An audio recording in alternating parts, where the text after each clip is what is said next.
लगता है कि ये आसान है तो ये आसान है, और आपको लगता है कि ये कठिन है तो ये कठिन है।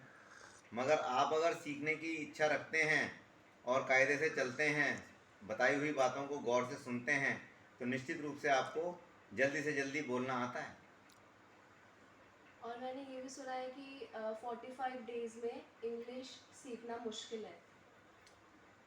45 डेज़ में इंग्लिश सीखना बिल्कुल मुश्किल नहीं है। अगर आप अपने एबिलिटी को इम्प्रूव करना चाहते हैं, किसी पेनफुल प्रोसेस से गुजरना चाहते हैं, जो चीज़ आपको समझ में नहीं आती है, आपके एप्टीट्यूड में उसको बार बार पूछने का एक अंदर से जज्बा है, तो जल्दी जल्दी आप सीखेंगे। 45 डेज़ की क्या बात है, आप जल्दी भी सीख सकते हैं। मेरे कुछ फ्रेंड्स हैं जो आपके पास से इंग्लिश सीख के गए थे। उन्होंने बताया कि आप कुछ ऐसा एक्स्ट्रा बताते हैं, कुछ ऐसा एक्स्ट्रा समझाते हैं जो बहुत हेल्पफुल होता है। एक्स्ट्रा ऐसा कुछ नहीं बताते। जो चीज़ हैं बताने लायक स्टैंडर्ड, वो बढ़ नहीं सकती। जिन चीज़ों को पता होना चाहिए वो चीज़ें सब अगर आप समझ जाते हैं, तो ऑटोमेटिकली आपको अंग्रेज़ी बोलने में धीरे धीरे कंफर्ट बढ़ता है।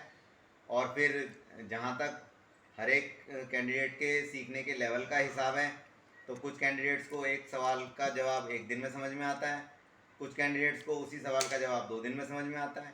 तो अपने अपने लेवल के हिसाब से सबको सीखने में मदद ज़रूर मिलती है।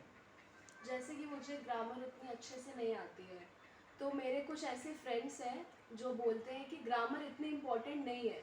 अगर हमें इंग्लिश सीखना है तो हम बिना ग्रामर के भी सीख सकते हैं। बट मेरा एक फ्रेंड है जो आपके पास से पढ़ के गया, उसकी इंग्लिश सुनने के बाद ऐसा फील होता है कि जैसे कि मेरे को कुछ भी नहीं आता है।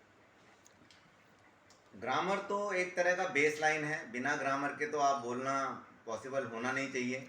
मगर कुछ लोगों के विचार से ये ऐसा लगता है कि बिना ग्रामर के उन्होंने बोलना शुरू कर दिया तो और वो ठीक बोल रहे हैं, तो ये उनका एक अपना व्यक्तिगत नज़रिया हो सकता है। वैसे ग्रामर के बिना अंग्रेजी ऐसे ही समझ लीजिए जैसे बैकबोन के बिना इंसान। और अंडरस्टैंडिंग जहाँ तक समझते हैं, अगर ग्रामर आप समझ गए तो फिर कुछ भी बोलना आपके लिए आसान हो जाएगा, वरना कहीं ना कहीं आप ज़रूर फंसेंगे। उसमें ग्रामर की ज़रूरत पड़ती ही है।